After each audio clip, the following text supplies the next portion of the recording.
pessoa do Ivan, e também a Society for Empirical Legal Studies, na pessoa do Michael Heise, pela oportunidade de coordenar essa mesa e de tratar desse tema que é central para a gente pensar o Estado brasileiro.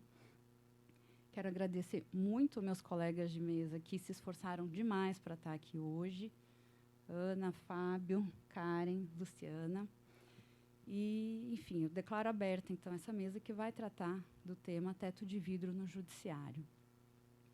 Só para uma contextualização inicial, quando a gente fala sobre teto de vidro, sobre composição do judiciário, a gente está falando da conformação do Estado, de relações de poder, entre outras coisas, obviamente, e da legitimidade dessas relações.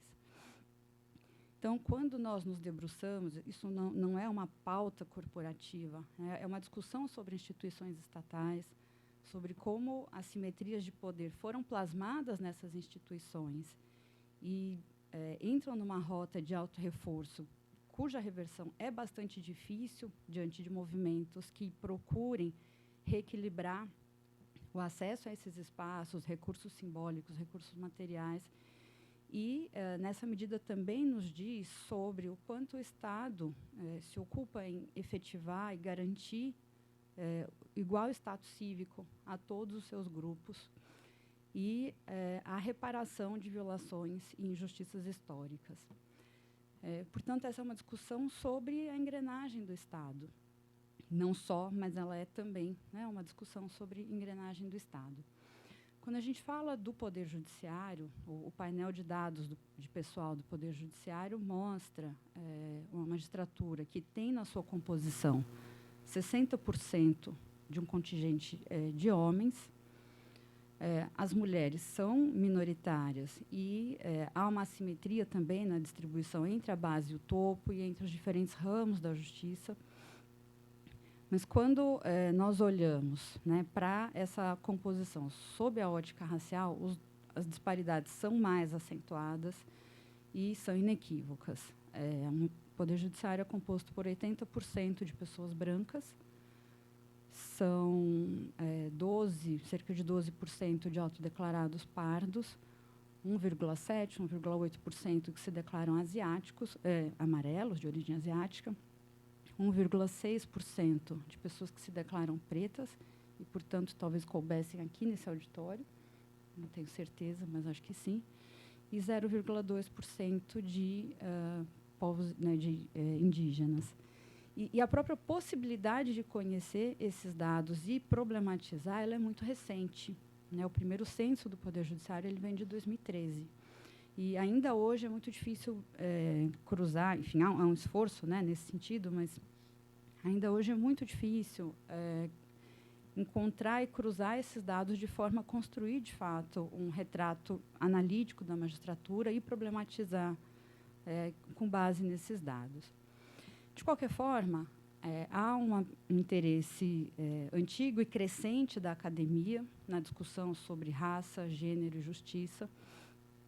E há também um movimento que é mais recente e muito importante dos coletivos de juízes e juízas que se propõem a pautar esse debate internamente, o debate de raça e gênero.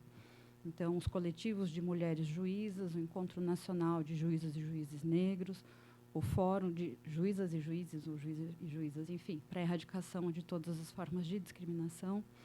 Todas essas medidas transformaram internamente, pautaram internamente esse debate e estão muito associadas a transformações que foram institucionalizadas e que se converteram em ações afirmativas no âmbito do CNJ, exemplo da reserva de vagas para o ingresso ou da promoção com listas exclusivas para mulheres, por merecimento alternado com listas mistas.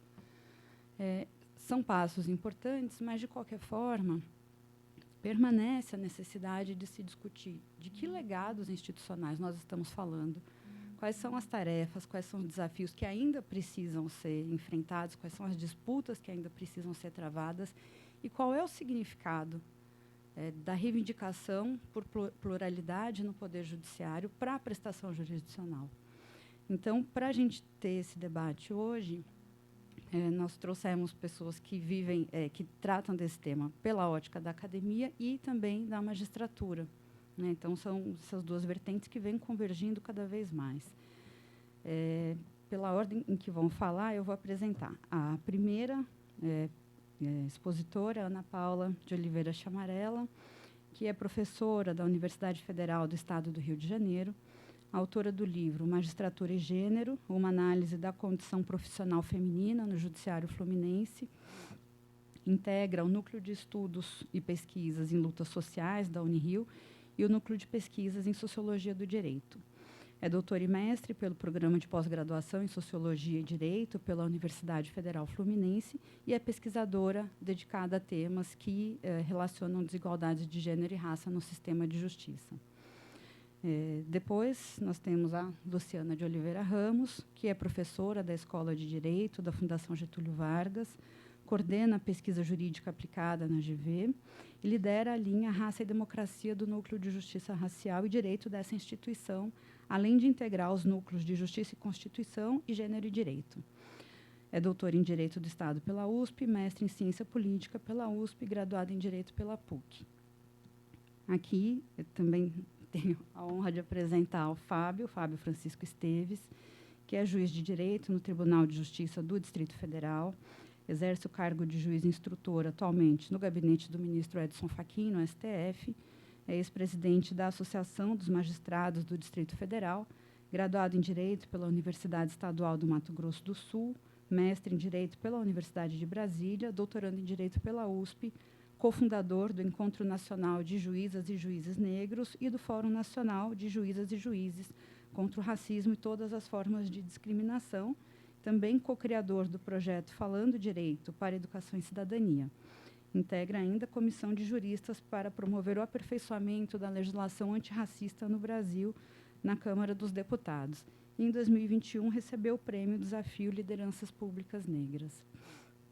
E, depois eu pego, aqui ao meu lado, Karen Luize Villanova Batista de Souza, que é juíza de Direito na primeira vara do júri da comarca de Porto Alegre, é juiz auxiliar da presidência do CNJ, graduada em Direito pela PUC do Rio Grande do Sul, pós-graduada em Direito Civil e Processo Civil pela Universidade de Passo Fundo, mestre em Direitos Humanos, Interculturalidade e Desarrollo pela Universidade de Pablo de Olavide, em Sevilha, Espanha, formadora da Escola Nacional de Formação de Magistrados, integrantes dos GTs de Políticas Judiciárias de Igualdade Racial, Segurança Privada, Quilombola e Julgamento com Perspectiva Racial no CNJ. Além disso, também integra a Comissão de Juristas para o aperfeiçoamento da legislação antirracista no Brasil e na Câmara dos Deputados. Feitas as apresentações, eu passo a palavra inicialmente à Ana Paula.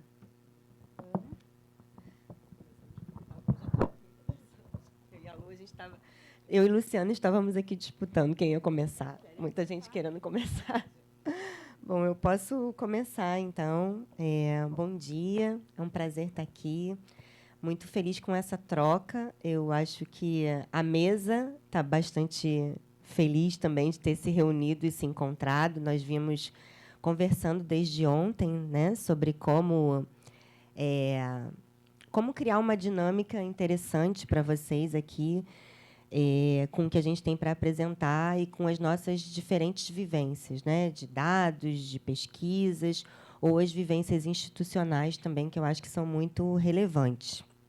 Então, eu falo mais desse lugar da academia, né? Eu sou professora da Unirio, da Universidade Federal do Estado do Rio de Janeiro, sou colega do professor Ivan, lá no programa de pós-graduação em Direito daquela universidade, e venho já há alguns anos me dedicando a esse olhar,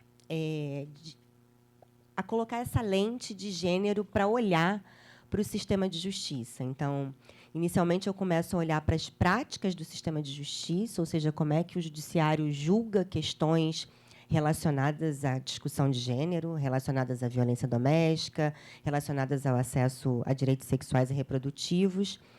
Mas, ao longo desse processo, eu começo a me dar conta de que é preciso entender um pouco quem é que está por trás daquele balcão, daquela mesa. Então, entender um pouco no que essa composição ou essa arquitetura institucional incide ou não também nesse modo de fazer, nessas práticas do judiciário nessas práticas do sistema de justiça. Então, eu acho que um ponto que me inquietou, né, no que diz respeito a essa composição de gênero e também racial do judiciário, e essa ideia da diversidade do judiciário poder incidir na transformação da justiça brasileira, em alguma medida, é o que nos reúne aqui para a gente falar um pouco, discutir, dialogar com vocês. Então, um primeiro ponto, assim, uma primeira inquietação que eu tenho e que eu coloco, né, é uma frase, até comentava com a Luciana ontem, que é um título que eu dei para um projeto agora,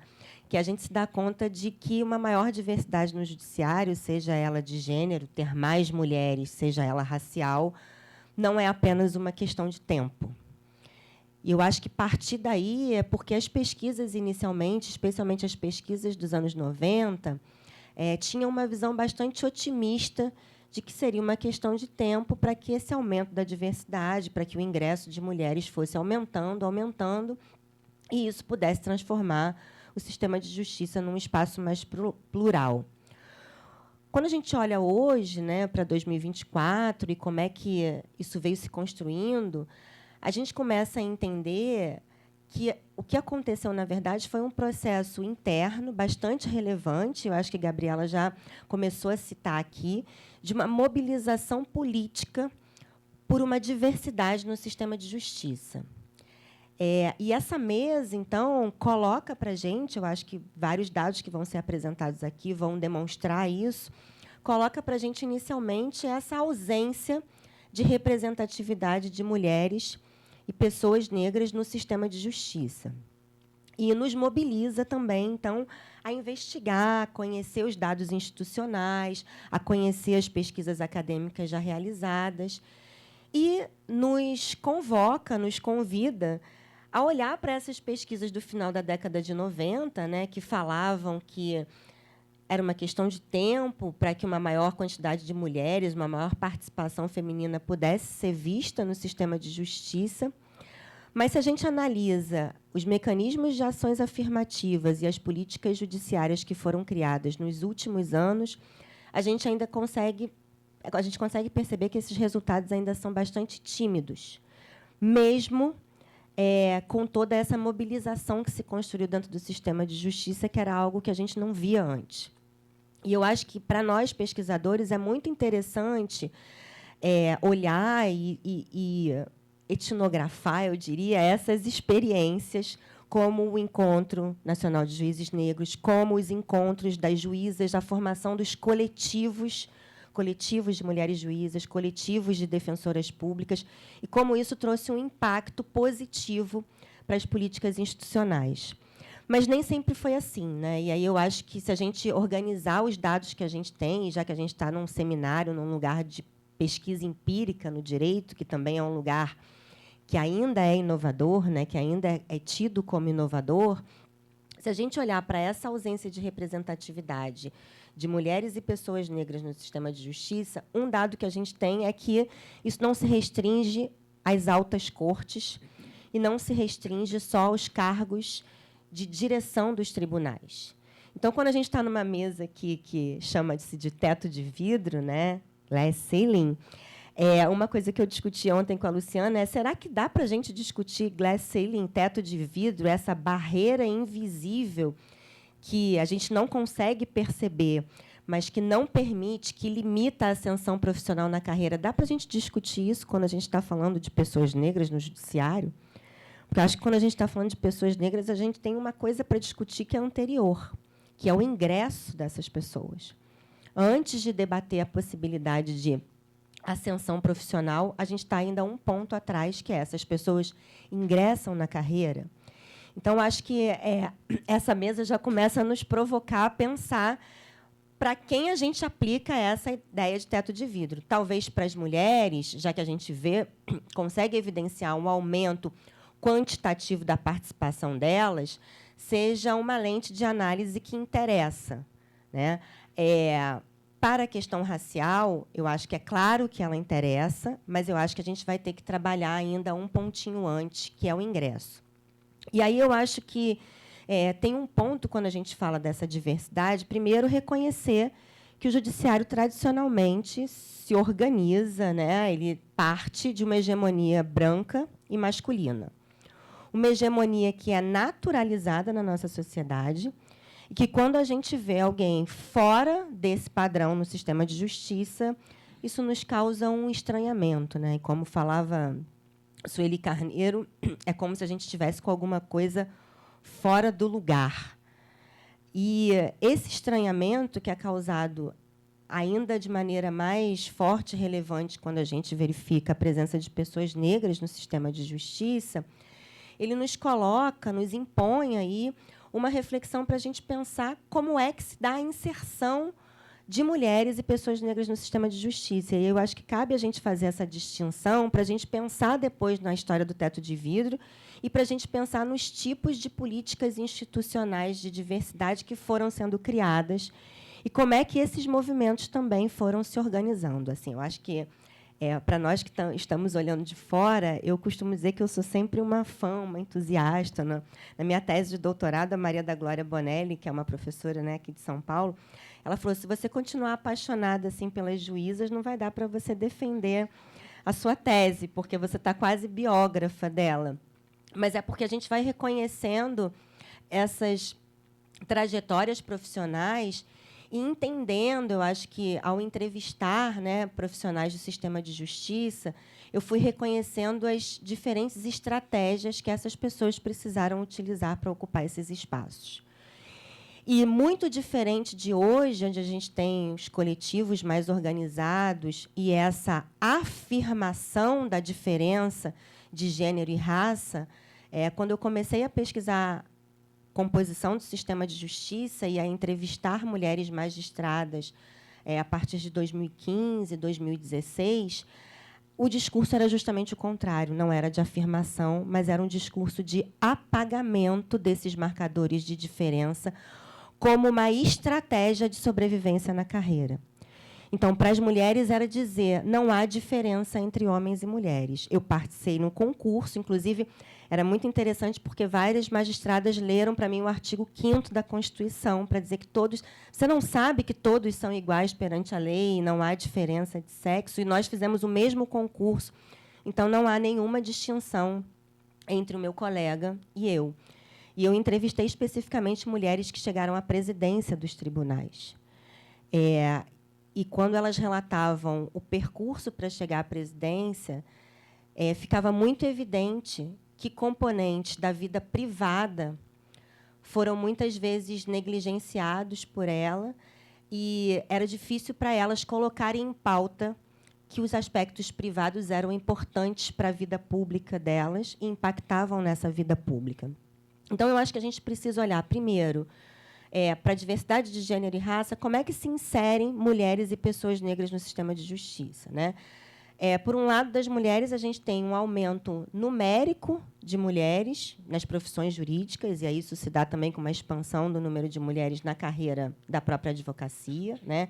E isso acaba se dando, de certa forma, pelas mudanças sociais. Mais mulheres vão estudar, mais mulheres vão para o curso de direito, mais mulheres passam, então, no concurso da magistratura, né? Embora a gente esteja vendo, nos últimos tempos, uma redução, mas essa inserção se dá por uma mudança na sociedade como um todo e não necessariamente por políticas institucionais inclusivas. E eu acho que esse é um dado que a gente precisa considerar.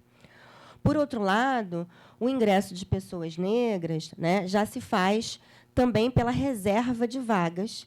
E aí a gente tem uma política direcionada para essa inserção, que, mesmo assim, ainda não foi capaz de causar impactos significativos na diversidade racial das carreiras jurídicas. E aí, pegando aqui a magistratura, porque eu acho que também vai ser um pouco do nosso foco, menos ainda na magistratura.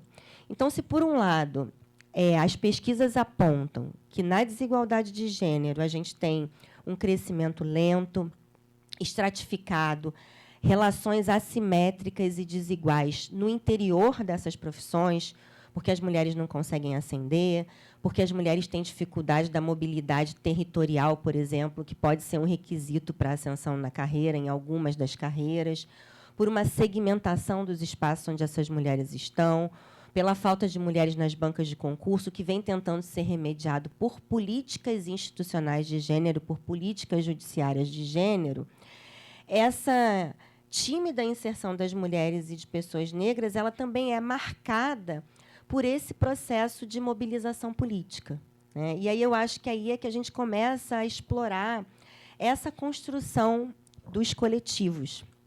Então, para trazer um pouco do dado da minha pesquisa de tese, que eu digo que ela já está vencida, mas ela traz aspectos interessantes para a gente pensar quando a gente analisar dados agora, né? Eu fiz uma categorização entre as magistradas que eu entrevistei. A minha pesquisa não tinha um dado racial, porque nenhuma das magistradas entrevistadas por mim, que eram magistradas do Rio de Janeiro, né, de diferentes áreas da justiça, federal, do trabalho, estadual, todas que chegaram a presidente de tribunais, mas não tinha nenhuma mulher negra. E eu identifiquei pelo menos 3 categorias, 3 tipos ideais, e aí pegando uma inspiração bem weberiana, assim, do que seriam essas magistradas que conseguiram alcançar esses espaços na carreira, né? Eu diria que a gente tem as magistradas pioneiras, e essas magistradas pioneiras eram as que negavam, recusavam e falavam o tempo todo na ideia de um apagamento de gênero. A ideia era não marcar nenhuma diferença, e era isso que fazia com que elas sobrevivessem na carreira, né? Inclusive, no Rio tem uma história clássica de uma magistrada do TRT, que foi presidente do TRT, que pedia para ser chamada apenas pelo sobrenome e não pelo primeiro nome. O gabinete dela só tinha o sobrenome. Todo mundo do TRT do Rio fala sobre isso. Não tinha nenhuma discussão de gênero, mas tinha alguma coisa ali, eu diria, no subconsciente dela que dizia que era importante não marcar que ela era uma mulher, né? Por outro lado, eu identifiquei também um processo do que eu chamei de magistradas profissionais, aquelas que foram buscar, na carreira pública da magistratura, um remédio, digamos assim, para as desigualdades da carreira privada. Então, magistradas que vivenciaram nos escritórios de advocacia a ausência total de licença maternidade, por exemplo, que tiveram que voltar a trabalhar com um bebê de 2 meses, porque, como profissionais liberais, elas não tinham esse direito. Então, a busca pela carreira pública era assim: eu vou procurar uma estabilidade, mas essa estabilidade tinha uma relação com demandas que eu vou chamar aqui, né, sem nenhum estereótipo, de demandas tipicamente femininas, como, por exemplo, direitos sociais relacionados à maternidade ou à possibilidade de cuidados com outros familiares que fornecessem maior estabilidade. E, no final da tese, né, e aí eu estou falando de ano de 2019, 2018, eu começo a identificar um outro movimento, e aí já não eram magistradas que tinham chegado aos tribunais, mas eu não poderia passar batido por elas, que eu acabei chamando de magistradas militantes, porque é quando a gente começa a ver o processo de mobilização política, inicialmente, dentro das associações profissionais. E aí eu acho que tem um exemplo clássico para quem está estudando judiciário, que é a proposta da AJUF Mulheres, que é quem começa, né, a expor os dados da desigualdade de gênero de maneira mais evidente. Muito embora a gente já tivesse o censo da magistratura, né, a AJUF é que coloca para a gente muito escancarado essa discrepância na carreira e essas dificuldades também nessa mobilidade interna. Então, essas 3 categorias nos fazem pensar um pouco como é que o reconhecimento das diferenças, né, e de que essas diferenças desembocam em desigualdade no interior da carreira, ela também é um processo de reconhecimento interno. Assim, eu não sei se para quem está dentro e para quem está nessa militância interna, vocês conseguem ver com tanta clareza isso, mas é muito interessante que, num dado momento, essa diferença passa a ser reconhecida e ressaltada. Acho que, para pessoas negras, essa diferença ela precisa ser declarada no ingresso, então, também é uma forma de pensar nisso. Mas, para as mulheres, isso ficou muito tempo debaixo do tapete.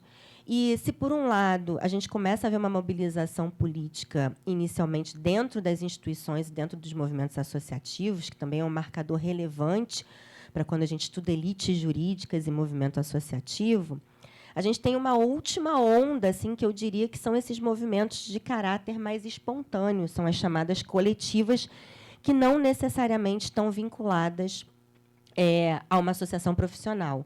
E no Rio de Janeiro, por exemplo, a coletiva de juízas, ela se forma a partir de um dado trágico, né, que foi o feminicídio de uma juíza, que foi morta pelo seu ex-marido próximo ao Natal, né, no momento de devolução da visitação dos filhos. E a sensação que eu tive é que ali caiu um pouco a ficha das juízas para dizer que elas também estão vulneráveis à violência de gênero, e elas também se reconheceram como mulher. E aí tem um texto clássico da Eliane Junqueira, que já era lá do final da década de 90, mas que é a mulher juíza e a juíza mulher. Então, assim, em que medida as juízas estão se reconhecendo também nessas vulnerabilidades próprias da vivência de ser mulher e como é que isso se desemboca dentro de uma carreira. Então, eu acho que é com base nessa mobilização, especialmente na mobilização associativa, é que se produzem políticas públicas judiciárias, e aí as que eu mais estudei, né, foram as relacionadas à discussão de gênero, é que se produzem essas políticas públicas judiciárias, especialmente para a magistratura. Inicialmente com incentivos, com recomendações, e agora, mais recentemente, com um dado mais real sobre promoção na carreira. E é muito interessante, porque quando eu entrevistei as magistradas militantes, entre todas as aspas, como eu estou chamando aqui, o grande medo delas naquela época era: não, nós não vamos discutir nenhum tipo de cota, porque o custo político é muito alto. Mas eu percebi um avanço nessas negociações políticas e um amadurecimento sobre a possibilidade de negociar, sim, políticas afirmativas mais incisivas para que, de fato, essa mobilidade, esse teto de vidro, essa barreira invisível pudesse ser rompida. E a gente assiste hoje um pouco das consequências dessa mobilização e da implementação dessas políticas. E aí eu acho que, para quem é de São Paulo, né, o TJ de São Paulo está sendo um grande caso a ser etnografado, desde a implementação da política até a reação dos tribunais a essa política. Então, essa ideia de que somos todos iguais, entramos por concurso e vamos ter uma lista específica para a promoção de mulheres, causa uma celeuma no interior da carreira, e é algo que muitas vezes expressa, né, uma desigualdade que estrutura a sociedade, mas que se projeta também numa carreira como é a da magistratura, que é uma carreira de elite. E aí a gente começa a ver vários marcadores aí importantes para essa análise. Então, eu acho que quando a gente vai falar de teto de vidro, de olhar para as carreiras judiciárias, né, e agora o professor Ivan, só para ir terminando, está produzindo uma pesquisa também olhando para o desembargo do Tribunal de São Paulo. E tem vários dados pipocando. Ele e Gabriela temos discutido esse dado, mas que dados são esses que levam as mulheres até o desembargo, né? E um dado que apareceu é, por exemplo, que as mulheres chegam pelo quinto. Mas, quando a gente fala de mulheres que chegam ao desembargo pelo quinto constitucional, a gente não está falando de mulheres que percorreram a carreira da magistratura. Então, Gabriela e eu falávamos, então, será que o quinto vai ser uma estratégia para a diversidade dos tribunais? Mas, por outro lado, se é uma estratégia para a diversidade dos tribunais, não dá para a gente dizer que é uma estratégia de diversidade na promoção da carreira, porque a chegada dessas mulheres se dá por um outro lugar. Então, a gente tem muitos elementos a serem pensados e fomentados. E eu acho, então, que essa mesa é um convite para a gente pensar nisso. Eu já estou muito feliz e entusiasmada, porque Karen vai trazer novos dados que nós, pesquisadores, vamos poder desfrutar e produzir pesquisas. Mas eu acho que, quando a gente pensar nesses dados quantitativos, como pesquisadores empíricos do direito, a gente precisa trazer também esses elementos políticos, entender o tipo de articulação política que foi feita para a gente ter um aumento quantitativo, quando a gente reconhecer esse aumento, ou para reconhecer a mobilização política que está por trás de uma resolução que sai no CNJ, mas a gente sabe que tem um trabalho anterior ali. Inclusive, para mim foi muito interessante essa questão da promoção, ela prescindir de um parecer de um jurista, e aí não tem como não problematizar. Assim, precisou um jurista, homem, constitucionalista, ir lá, dar um parecer para dizer que era juridicamente constitucional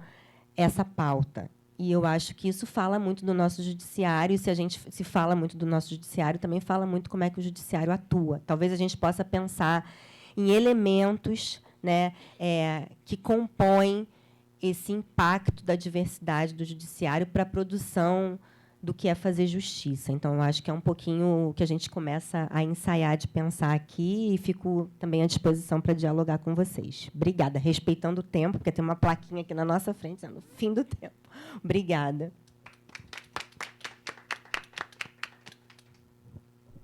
Obrigada, Ana. Eu queria só fazer um comentário. Eu não me apresentei no início, mas eu sou também juíza federal e eu integrei a JUF Mulheres desde a sua fundação até o ano passado.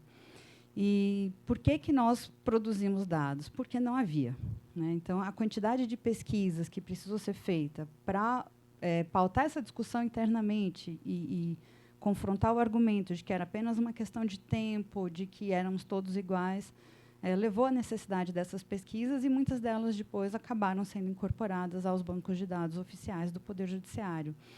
E sobre a mobilização dentro das associações, também é um ponto interessante, porque, de fato, né, houve ali um primeiro cenário importante na JUF Mulheres, mas, ao final, na votação das listas por merecimento, isso criou uma conflagração interna bastante expressiva, e com a renúncia de quase todas as integrantes da comissão, e aí a estratégia de se criarem coletivos, né, fora das associações, justamente para não precisar, enfim, né, para ter uma possibilidade de atuar sem ter que pedir licença também. Então, é interessante como essa mobilização também vai se transformando ao longo do tempo, e como, em algum momento, isso vai realmente criar um confronto interno que, muitas vezes, as associações não têm condição de gerenciar, ou, enfim, né, têm ali outros interesses para conciliar. Eu vou passar agora a palavra para a Luciana de Oliveira Ramos, que tem microfone já. Enfim.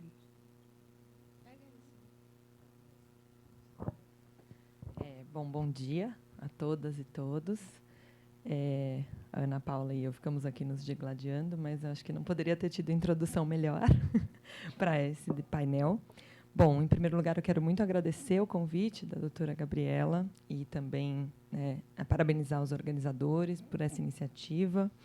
Estou muito, muito contente e honrada por estar aqui com esses colegas e a quem, enfim, tanto admiro e que tem aí sido, digamos assim, pessoas-chave em toda essa discussão, né, de fomentar e fazer avançar essa agenda de ampliação de diversidade dentro da magistratura. Eu também estou aqui do lado, digamos assim, da academia, né, e me coloquei também a questão, né, quando a gente recebeu o convite, vimos aí o tema do painel, né, então, teto de vidro na magistratura. Sem dúvida nenhuma, sempre nos faz refletir, porque justamente esse termo, né, teto de vidro, ele faz muito parte desses estudos organizacionais, né, sobre mercado de trabalho, de forma geral, envolvendo muito mais as questões de mulheres, né, então, em termos de desigualdade de gênero. Mas assim, e aí será que esse teto de vidro, de fato, ele se aplica também, né, à magistratura e às carreiras jurídicas? Sim, né, a gente tem vários estudos que mostram, né, especialmente aqueles capitaneados pela professora Glória Bonelli, sobre profissionalismo e gênero, que mostram que, de fato, as mulheres, quando ingressam nas carreiras jurídicas e mesmo nas carreiras públicas, de fato, elas acabam ficando ali muito mais nos cargos mais baixos, por exemplo, né, e tem, sim, algumas dificuldades de ascensão na carreira. Por exemplo, né, então, embora as mulheres aí constituam mais de 51% da população brasileira, ainda hoje elas compõem quase 40%, né, segundo os últimos dados mais recentes da pesquisa de 2021 do CNJ, justamente aquela pesquisa sobre negros e negras no Poder Judiciário, também tem dados de gênero, claro, mostra que elas ainda são 38% da magistratura. Já tem tido oscilações, mas fica sempre girando em torno, assim, no máximo que chegou foi 40%, né? E aí, no primeiro grau, elas estão, em sua maioria, no primeiro grau, então são 40% de mulheres no primeiro grau. Já no segundo grau, isso cai bastante para 21,2%. E aí a gente teve justamente a mobilização super importante e uma aprovação histórica, né, de uma resolução, pensando justamente nos critérios de merecimento que incluam a questão de gênero de forma muito clara. Então, vai ter um momento ali, nesse momento aí de pensar a promoção na carreira, em que você vai ter uma lista exclusiva de mulheres, né, para que eu consiga garantir que pelo menos uma mulher seja de fato promovida por merecimento. E aí, sem dúvida nenhuma, isso gerou reações das mais parecidas com o que a gente via 2 séculos atrás.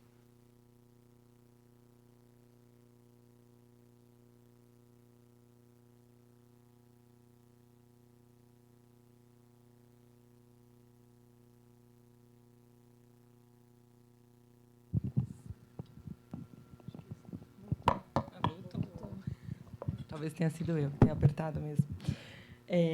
Bom, então, essa medida, né, aprovada ali no plenário do CNJ, em 2023, setembro, portanto, do ano passado, de fato, gerou reações muito adversas. Então, quando a gente acha que a gente, de certa forma, está superando uma questão que a diversidade de gênero não é mais, talvez, o grande problema, a gente avançou bastante, aí, quando você chega em políticas institucionais muito claras, que procuram, de fato, fazer a diferença e promover merecimento de mulheres, você tem o que aconteceu realmente no final do ano passado, que são reações assim muito contundentes, do tipo, essa questão do apagamento, então, assim, não, mulheres e homens são iguais. Acho que o concurso público ele traz muito essa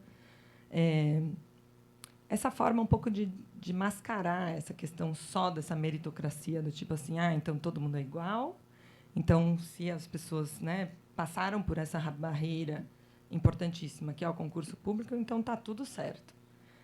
Mas não é exatamente assim, né? Aliás, tem toda uma discussão sobre esse discurso muito forte dentro da magistratura e das carreiras públicas de forma geral, que é essa questão de que então parece que todo mundo está partindo do mesmo ponto para superar essa barreira, mas não, a meritocracia ela tem um problema em si que ninguém está partindo do mesmo ponto, né? Muita gente parte lá de trás e tudo o que precisa fazer para conseguir superar essa barreira de acesso ainda, né, de ingresso, é assim extraordinário. Então a gente precisa pensar sobre isso. Bem, então, de fato, e aí pensando em toda a mobilização que foi feita, né, por uma ministra negra também no Supremo Tribunal Federal, a gente viu que, enfim, né, foi uma mobilização super relevante. Acho que isso realmente atingiu assim diversas camadas, não só das carreiras, mas da sociedade. Achei que isso foi muito relevante. Mas, infelizmente, ainda num governo minimamente mais progressista do que o anterior, a gente não conseguiu essa conquista, né? Que ainda, portanto, está por vir. Mas, ou seja, existem barreiras, né? Então, as barreiras relacionadas às questões de gênero e as barreiras, precisamente, relacionadas às questões de raça. Mas, e aí, como a Ana Paula bem colocou, a gente ficou pensando muito sobre essa questão do teto de vidro e, para as pessoas negras, acho que a gente ainda tem desafio anterior. Não é que a gente não precise discutir ascensão para as pessoas negras que já estão lá, porque isso também é necessário, que também já enfrentam diversas questões. Mas eu acho que, em termos macro, né, e pensando aí nos dados, a gente tem ainda pouquíssimas pessoas negras na magistratura. Estão fazendo uma enorme diferença, com certeza, mas ainda em termos quantitativos, né, de uma representação formal ali, de fato de aparecer, né? Quando você vai nos eventos, é muito difícil encontrar magistradas negras, né? Exceto, claro, no Encontro Nacional de Juízes e Juízas Negras, mas assim, então é um pessoal quantitativamente muito restrito, mas que ainda bem, e parabenizo a vocês aqui, que estão fazendo realmente muita diferença. De qualquer forma, quando a gente vai pensar em pessoas negras, muito mais do que pensar nesse teto, né, e aí tem uma frase, uma expressão que a professora Tula Pires usou num evento sobre gênero, mas ela foi falar sobre a desigualdade racial, é que temos um problema na porta, né? E aí muito, menos pensando no teto, mas aí, já que a gente está falando uma metáfora da casa, né, ela fala assim, na verdade tem uma porta de vidro que não deixa passar, e muitas vezes essa porta é giratória, que ainda tipo você tenta e a porta te joga para fora, e você tenta entrar e a porta te joga para fora. Então, infelizmente, ainda para as pessoas negras há um problema grande de acesso, né, ao judiciário. Então a gente vê também, segundo os dados do relatório de 2021 do CNJ, que são 12,8% de magistrados negros. Se você for ver, e aí comparando com servidores estagiários dentro da Justiça, isso é muito interessante, porque o grupo de estagiários é que tem o maior percentual de pessoas negras, 33,9%. Seguido do grupo de servidores, em que eu tenho 30% de pessoas negras. Então, você vê que, de fato, as pessoas negras estão realmente nessa... Nem estamos falando ali da carreira na magistratura no primeiro nível. A gente está falando, inclusive, de quem operacionaliza e que contribui para mobilizar a justiça, mas que estão nos cargos mais baixos, né, de menor prestígio, e, portanto, não são aqueles que estão nos cargos de decisão, né? E aí, por ramo de justiça, como a doutora Gabriela já havia falado, há uma diferença. Então, por exemplo, as pessoas negras estão mais ali na justiça do trabalho, né, comparado ali às outros ramos da justiça. E aí, se a gente for subindo no nível, né, pensando aí onde estão esses magistrados negros, juízes substitutos representam lá 18,1%, depois juízes titulares 12%, no segundo grau, juiz substituto no segundo grau, 7,6%, desembargadores negros, 8,8%. E ministros, né, então, em tribunais superiores, pensando em todos ali, 16%. E aí, um dado ainda mais alarmante é o das magistradas negras.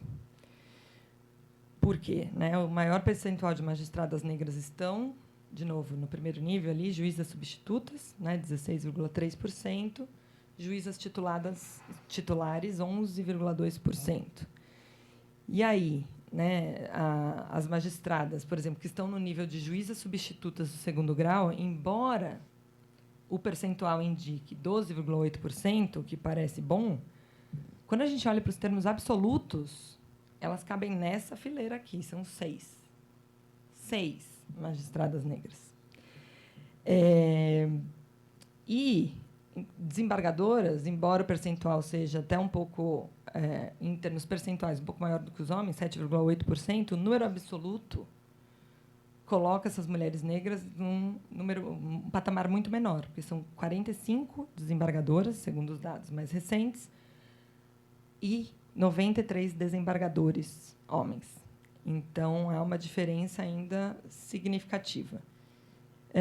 Bom, isso claramente espelha ali todos os debates e os estudos, né, relacionados a direito e relações raciais, né, que justamente apontam, né, não só direitos e relações raciais, mas Sueli Carneiro, por exemplo, já dizia também que há uma naturalização da ausência de pessoas negras nesses espaços de poder, né? E aí tem uma pesquisa super interessante da Raíza Gomes que ela fala assim, o título é Cadê a juíza? Né? Porque tem também aí, mas aí ela está trazendo uma perspectiva dos jurisdicionados, né? Que se depara com uma juíza negra, ela vai começar a audiência e as pessoas falam assim, nossa, mas cadê a juíza? Tipo, não podendo imaginar que aquela mulher negra que está naquela posição, que vai iniciar, por exemplo, a audiência, seria uma juíza. Então, tem essa questão super importante. Então, o que a gente está enfrentando aqui é realmente ainda um problema de acesso. Acho que, sem dúvida nenhuma, avançamos muito com a política, com a resolução do CNJ, número 203, da reserva de vagas para pessoas negras na magistratura, mas a gente viu que realmente não há resultados ainda extremamente significativos derivados dessa política. E aí não é o problema necessariamente da política em si, né, da ideia, da concepção e da iniciativa, mas tem muito mais a ver com o modo como essa política é operacionalizada dentro do próprio Poder Judiciário. E aí, isso já mostrou, por exemplo, uma pesquisa também recente da Glória Bonelli e da Fabiana Lucide Oliveira, mas também, no mês passado, eu coordenei, junto com a professora Alessandra Benedito e a professora Luciana Gross Cunha, uma pesquisa lá na FGV chamada, justamente, Operacionalizando a Equidade Racial no Poder Judiciário, justamente para fazer uma análise da implementação da Resolução 203 do CNJ. E aí a gente primeiro se depara com uma questão crucial, que é nós não temos dados assim em cada tribunal, nos sistemas dos tribunais, relativos à questão racial. Então não há, se há um espaço para fazer a autodeclaração racial, quando há, ele não é assim, é um campo aberto, por exemplo, não é obrigatório e algumas vezes nem tem esse nome. Né? Tem outros nomes, assim, como você, qual é a sua cor, uma coisa assim, né? Que também é uma forma de, que é o que IBGE fala, ou a cor da cutis, né? Então, assim, não tem necessariamente dentro dos próprios registros dos tribunais esse dado. Por isso que o censo do CNJ ele se baseia naquilo que os tribunais enviam de informação, mas muitos tribunais ainda não enviam, então a gente não tem dados sobre 100% de todos os magistrados que atuam hoje na Justiça, porque eles nem coletam o dado, alguns. Se coletam, não armazenam, não fica ali registrado. Lá, de novo, não foi culpa minha. Foi falar mal do Judiciário. Tá vendo? Vou falar mal do Judiciário toda vez. Eles nem coletam nada. Né? Pronto, falou lá. Silenciado. Não é? De novo. Não, e não é por minha culpa aqui. Então, e esse aqui? Esse tá. Nossa. Tá meio doido isso, né? Bom, eu acho que estão cortando minha palavra aí. Tô brincando. Brincadeira.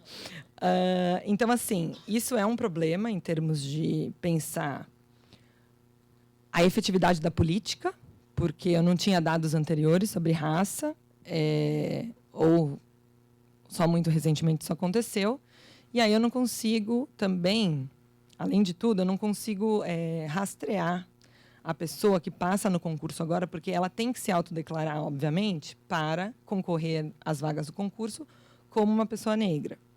E também tem a ação afirmativa para as pessoas com deficiência. Então, há essas duas declarações.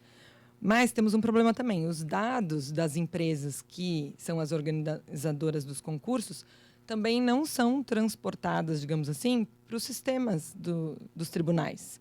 Então, eu precisaria, quando a pessoa ingressa, ela realmente preencher uma ficha e fazer essa autodeclaração. Mas eu também preciso que os magistrados que já estão lá há muito tempo também respondam com essa informação, também declarem esse dado. E aí tem aquela coisa de que alguns magistrados, inclusive quando nós entrevistamos magistrados e magistradas, alguns não queriam fazer essa autodeclaração. Então, você também tem que deixar de um jeito que, assim como no censo do IBGE, a gente precisa responder.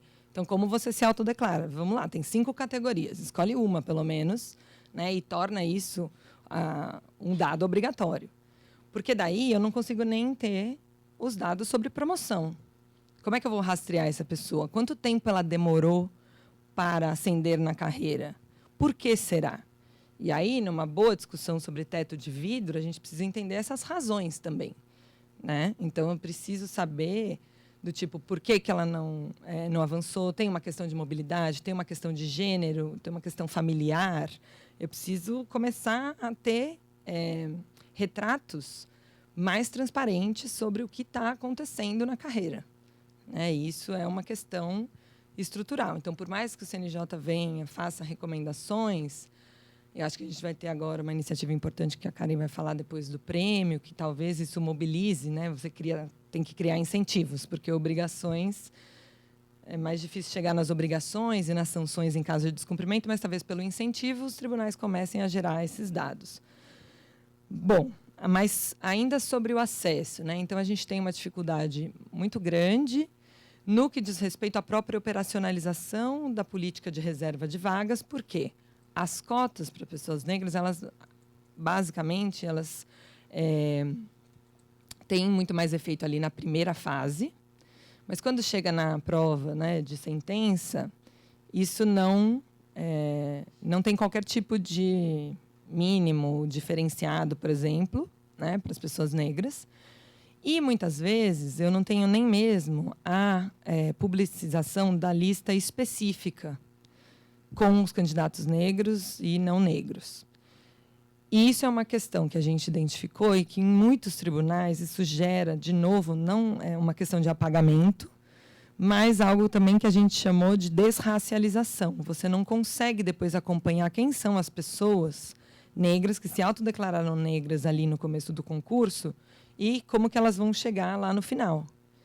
E, muitas vezes, em muitos casos, eu não tenho dados também sobre quem tomou posse. E aí, qual era a estratégia que a gente tinha que utilizar? Olhar as fotos. Ah, olha aqui a posse. Mas, assim, a heterodeclaração, obviamente, é um mecanismo frágil. Então, a gente não considerou esse dado.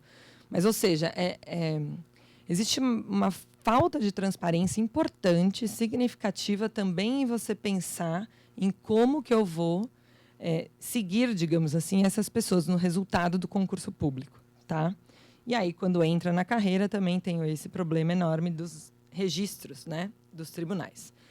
E aí a gente vê, e aí é algo que a gente percebeu nas entrevistas, que aí eu vou trazer aqui algumas falas dos nossos entrevistados, que, primeiro, né, as narrativas que nós coletamos, e nós entrevistamos 26 pessoas de tribunais diversos, tanto da Justiça Estadual, Justiça Federal e Justiça do Trabalho, e, obviamente, magistrados e magistradas negras e não negros, que, na verdade, só tivemos autodeclarados negros e brancos. Não entrevistamos nenhum indígena, nem amarelo.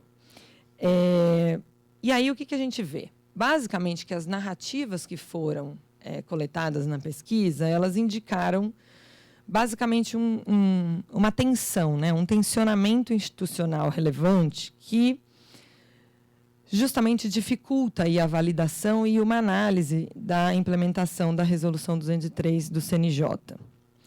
Para além disso, a gente tem, dentro desse tensionamento institucional, que vai mais no sentido de a gente tem, dentro dos tribunais, aí eu estou falando, né? Não estou falando da perspectiva do CNJ, que é mais institucional, mas, assim, você tem muitas mobilizações bem individuais. Então, assim, algum magistrado que, por exemplo, se importa muito com a questão da desigualdade racial, ele vai fazer isso, ou ela vai entender isso como algo muito relevante. Então, a gente teve agora o último concurso do TRF3, que não entrou na nossa pesquisa, porque o resultado foi lançado na mesma semana da publicação da pesquisa.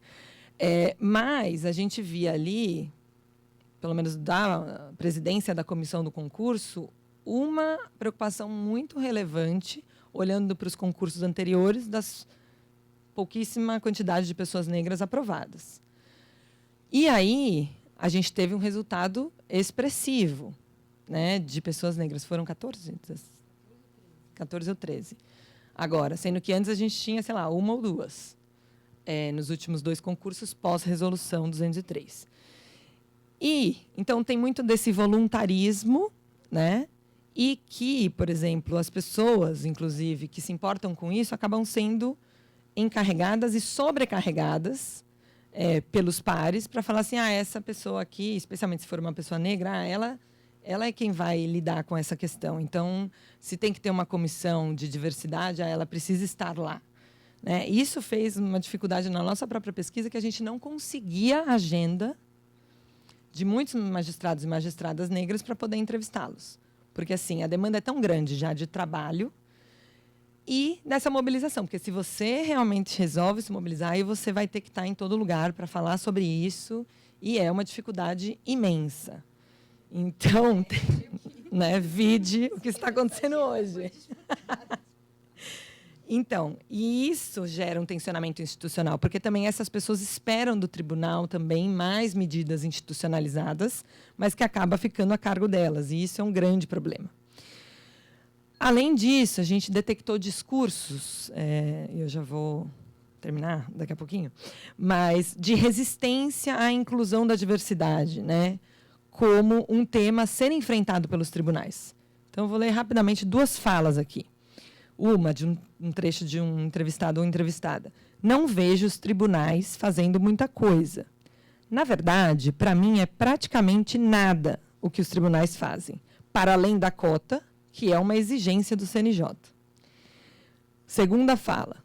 É um trabalho de convencimento dos tribunais para que eles voluntariamente se sensibilizem com relação à temática, entendam que ela é relevante. Adiram e passem a executar medidas concretas para o aperfeiçoamento dos bancos de dados.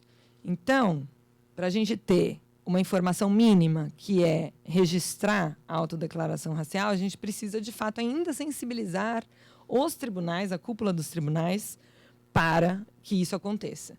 E aí que dá a diferença da gente não ter mais pessoas negras no topo e assumindo esses espaços de poder e de presidência e vice-presidência dos tribunais, né? Então, já é um problema diretamente relacionado a essa ausência de pessoas negras nesses espaços de poder. E essas falas reforçam justamente o que já está no relatório do CNJ, que mostra que, basicamente, a temática da diversidade e da desigualdade racial, ela não faz parte das atividades cotidianas do tribunal. E aí, quando criam uma comissão, relegam aquela comissão e isso não chega, digamos assim, muitas vezes, né, ao topo ali da tomada de decisão para efetivamente adotar medidas mais concretas. Ou seja, quando eu tenho poucas pessoas negras ainda que podem, né, que provocam isso, né, porque tem toda uma discussão sobre o que é a branquitude, né? A branquitude também, as pessoas não racializadas, elas se descobrem brancas também em confronto a quando chega alguém diferente. Então, por isso essa importância também de vir pessoas diferentes desse grupo hegemônico masculino e branco. E uma outra percepção externada por alguns magistrados, que tem a ver com o que eu falei anteriormente, que é uma existência de sobrecarga imposta às pessoas negras. Então, para além das demandas próprias do cargo da magistratura, a gente tem que sobre elas recai não só essa exigência de fazer a mobilização, né, da questão racial, mas também uma obrigatoriedade de excelência sobre o seu trabalho, porque essas pessoas estão sendo testadas a todo momento, porque se existem aí uma ideia de pessoas fora do lugar, então elas vão ser colocadas no holofote, vamos ver então como é que ela vai aqui. Então, assim, muitas falas nesse sentido. Então, assim, me sinto muito mais testada, sobrecarregada, e isso gera, para além de várias questões de saúde mental, um pouco, digamos assim, disposição também para você ir disputar espaços políticos dentro do tribunal e, né, conseguir também dar conta de tudo. Então, assim, como é que eu vou ascender na carreira? Eu preciso estar em eventos, eu preciso fazer parte de uma série de coisas que estão até fora, né, justamente da função jurisdicional em si. Então, acho que a gente tem aí algumas questões, e aí eu procurei trazer, portanto, alguns dados mais qualitativos para esse debate aqui sobre pesquisa empírica em direito, no sentido de trazer algumas percepções dessas magistradas e magistrados sobre o pouco avanço, e aí eu estou falando dentro da casa onde elas trabalham, né, dentro do próprio tribunal, e não na perspectiva mais do CNJ, mas talvez vertical, que há pouco debate sobre isso, há pouco espaço para, de fato, fazer diferenças e que os tribunais acabam simplesmente fazendo aquilo, o que importa quando o CNJ faz uma determinação por meio de uma resolução e tudo mais. Então, assim, acho que a gente ainda tem discursos que precisam ser, digamos assim, minimizados, né, para que a gente realmente consiga garantir, primeiro, mais acesso das pessoas negras à magistratura E também que a gente consiga avançar do ponto de vista da quebra desse, ou pelo menos da diminuição desse racismo institucional e estrutural que permeia todas as relações da nossa sociedade. Então, acho que é isso. Há um grande caminho pela frente. Acho que faltam muitos elementos ainda para a gente falar sobre teto de vidro na magistratura para pessoas negras. Mas acho que a gente está avançando e aí vai ser ótimo que a gente vai ouvir aqui pessoas que estão diretamente envolvidas com mudanças relevantes. Então, estou ansiosa para isso e permaneço aqui à disposição para a gente continuar dialogando. Obrigada. Vamos ver se comigo funciona. Luciana, super obrigada. Em razão do tempo, eu já vou passar diretamente a palavra ao Fábio Francisco Esteves. Obrigado, bom dia a todos e todas. É importante a gente estar aqui não sei se pode chamar de lado, né, mas quando a gente olha para alguém que nos pesquisa, né, ser objeto de pesquisa ou sujeito de pesquisa, é legal isso, né? E de maneira fiel, como foi o retrato que foi tratado aqui. Eu vou tratar um pouquinho, especificamente do Enajum, né, que é um case de coletivo que mobilizou nos últimos 8 anos a equidade racial no judiciário, e a Karen depois vai dizer um pouquinho do desdobramento disso. Quero falar especificamente de como surge esse movimento e como que ele se dá. Mas eu vi aqui, quando a Ana falava, e também a Luciana, com relação à questão da mobilização feminina, né? Então, a gente teve também a mobilização no âmbito das associações de juízes. Eu fui presidente de uma associação de juízes durante 4 anos, 2 mandatos seguidos, além de ter sido ocupado outras funções. E eu me lembro quando eu era presidente, pouco antes de pensar no Enajum, nós estávamos numa reunião da diretoria, eu já era presidente da associação, e um membro da diretoria disse assim: Fábio, a gente precisa acabar com o grupo da Jujus. Jujus é um grupo de em torno de 125 juízas no Tribunal de Justiça do DF. Lá nós temos os Jujus.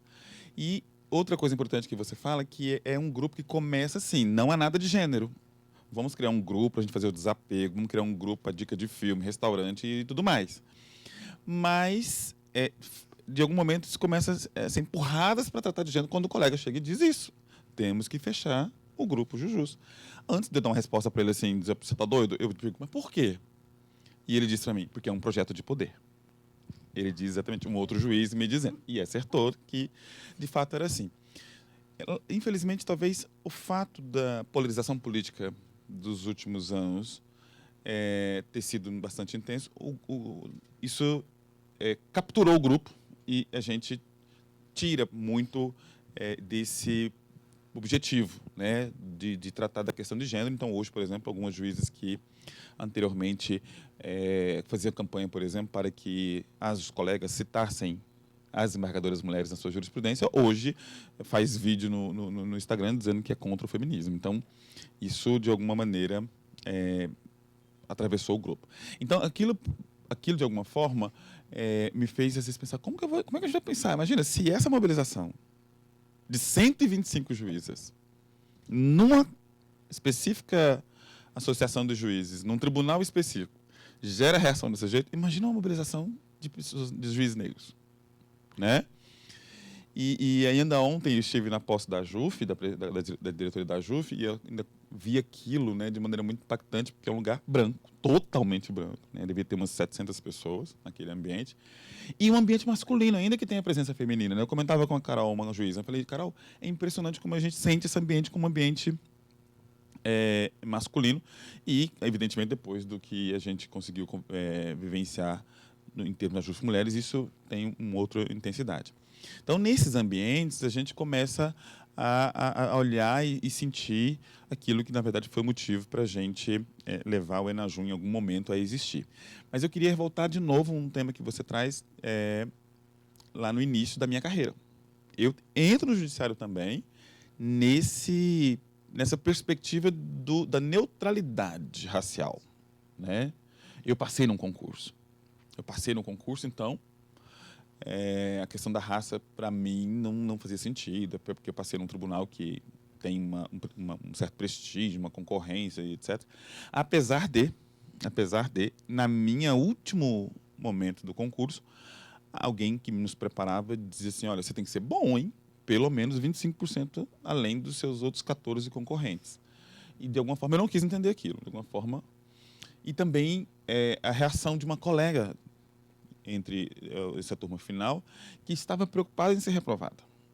Porque ela dizia, o Fábio vai ser reprovado, então eu também serei reprovado para compensar. Então, esse tema, inclusive, surgiu ali.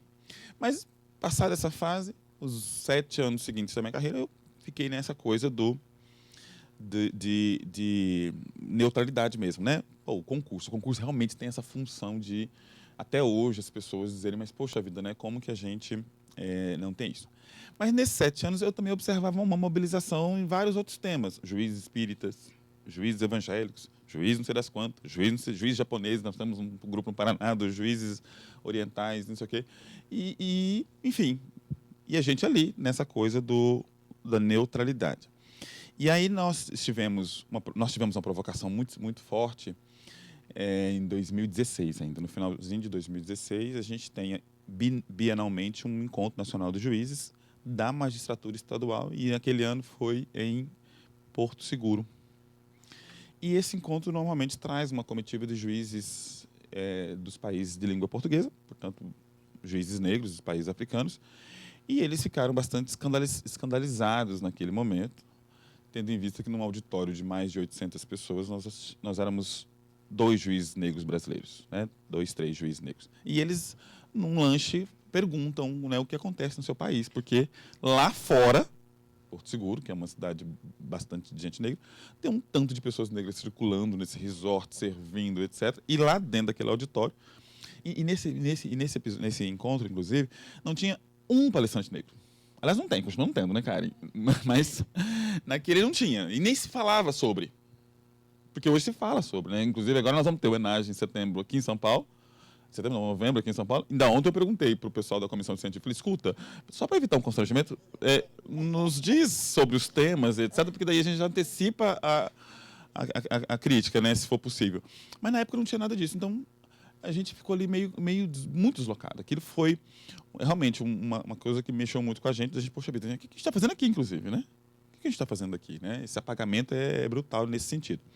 Então, à época eu era então candidato à presidência de uma associação, porque essa mobilização ela também foi muito forte nas associações. E aí, como político, fiz uma promessa lá para o meu colega, que se eventualmente fosse eleito, nós iríamos desenvolver alguma coisa nesse sentido. A eleição aconteceu uma semana depois, fui eleito, e lá em abril nós marcamos o primeiro Encontro Nacional de Juízes Negros. E a Karen testemunha isso, que inicialmente a gente pensou, poxa, é uma questão até recreativa, né? Isso foi inconscientemente uma espécie de proteção da gente. Olha, o que a gente quer aqui é conhecer a identidade da magistratura. E veja, isso era 2017, ou seja, 2015 nós já tínhamos a resolução 203. E uma questão importante que a gente está vendo agora, quando nós estamos tratando das comissões de identificação, é que essas ações afirmativas, especialmente na magistratura, não eram racializadas. Tinha um tom socioeconômico muito mais forte do que a raça, né? Porque evidentemente, os negros estão lá nas cotas, mas são de grupos socioeconômicos bem desfavorecidos. Então, o foco era muito isso. Então, não tinha em 2 anos, né, de ações afirmativas nenhuma discussão, não havia uma politização, não havia uma racialização daquela ação afirmativa de forma suficiente. E é evidente que nós não fomos os primeiros. Nós temos muita gente que veio antes da gente. No Rio, por exemplo, temos a juíza Ivone, nós temos a Luiz Lina, tivemos outros que vieram antes de nós, mas se a gente pode categorizar na questão dos militantes, ainda muito desesperançados, né? Puxa, a gente vai ver um ou outro movimento aqui, mas nunca que alguém vai chegar... Vamos fazer um encontro nacional dos juízes negros para discutir a identidade da magistratura. Então, naquele momento, a gente racializa a magistratura. Naquele momento, a branquitude responde também, né? Poxa, então nós somos brancos, apesar de censos já antigos, 2013 a gente já tinha o censo da AMB, né? O primeiro censo é feito pela associação, a AMB, e naquele momento nós tínhamos um número ainda mais grave, que era 92, se eu não me engano, por cento da magistratura sendo branca, mas é censo, né? Um número, é um dado. Neste momento que a gente levanta o cartaz para dizer que vai acontecer em maio daquele ano, esse evento, e eu me lembro bem que nós fomos até a AMB, que de certa forma, apoia os eventos, fóruns, etc., e pedimos para que a MB, de alguma forma, nos ajudasse a realizar. A minha associação local lá seria uma co-realizadora, a MB, e a associação do colega lá de Sergipe também. E depois, Karen pode até contar como é que foi quando a gente migrou o encontro para o Rio Grande do Sul, que a Júris depois realizou o quinto encontro. E aí foi assim, a gente preparando tudo aquilo. No dia que se divulga isso, a reação foi instantânea, né?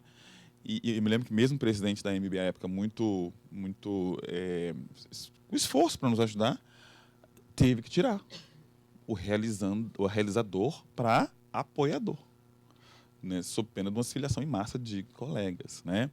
Então, a minha associação, então, quase que me impeachment lá naquele momento, porque a ideia era juiz não tem cor. Esse discurso foi, assim, nacional. Eu me lembro que na época, não sei se ainda existem grupos de magistrados de Facebook, e eu fiz questão de entrar em vários deles para poder ver o termômetro da coisa. E era amedrontador.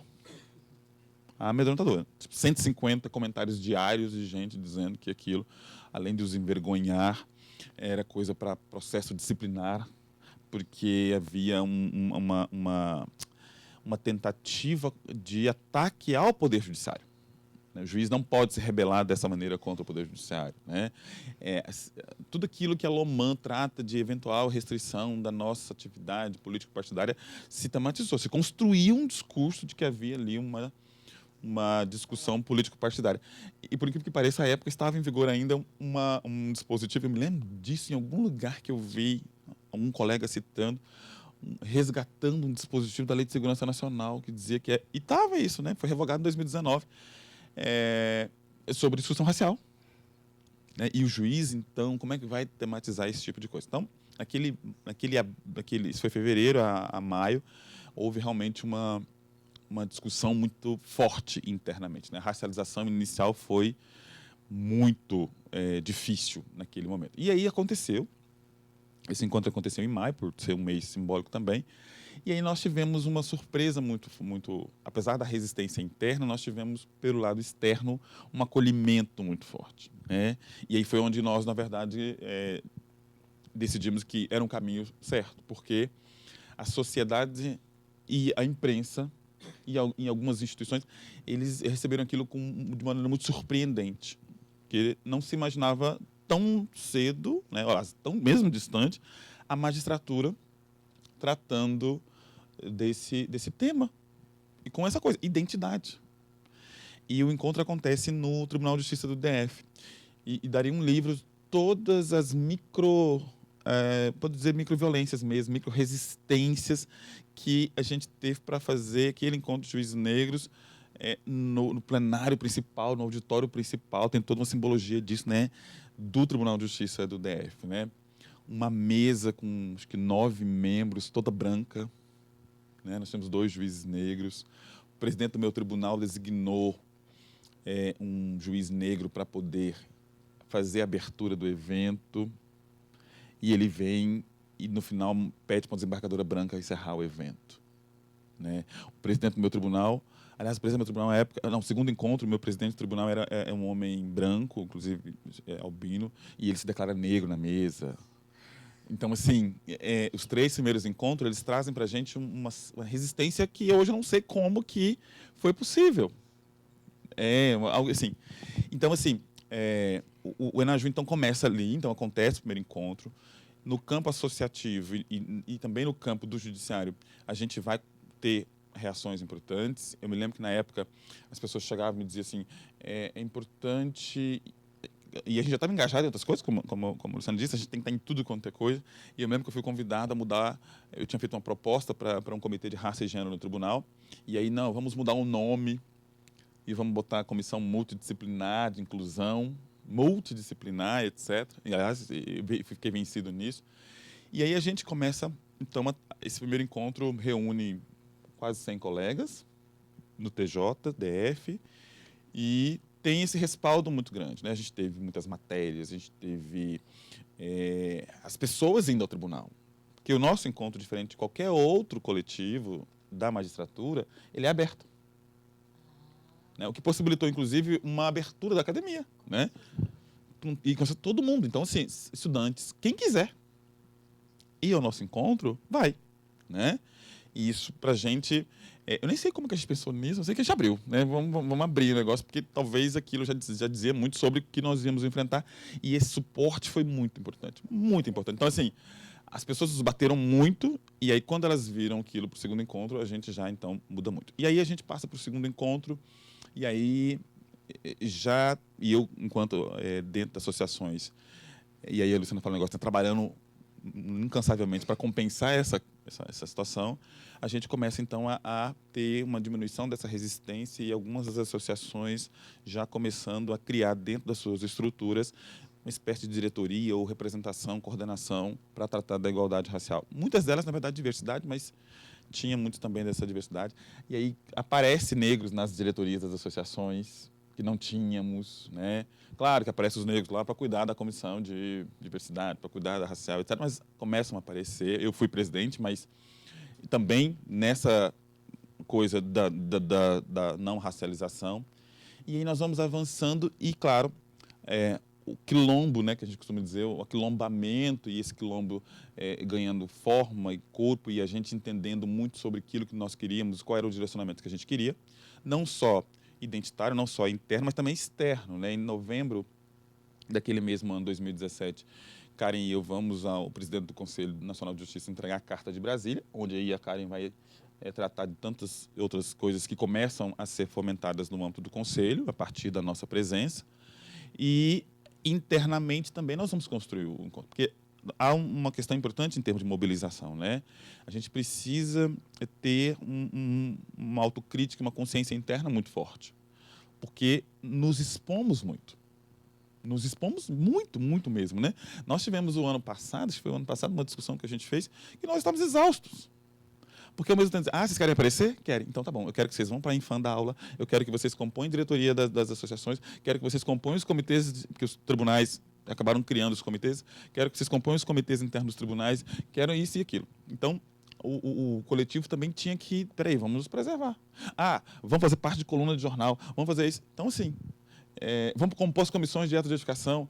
Hoje mesmo nós estamos no país inteiro desenvolvendo as comissões de edificação para o concurso. Não tem uma delas que não tem 3, 4 membros do Enajum, né? Todo o Enajum está envolvido com isso. E aí a gente passa a entender, poxa, bom, nós precisamos aqui voltar para algumas questões internas. Então, uma coisa que o coletivo tem de muito saudável, a gente não tem uma instância de poder.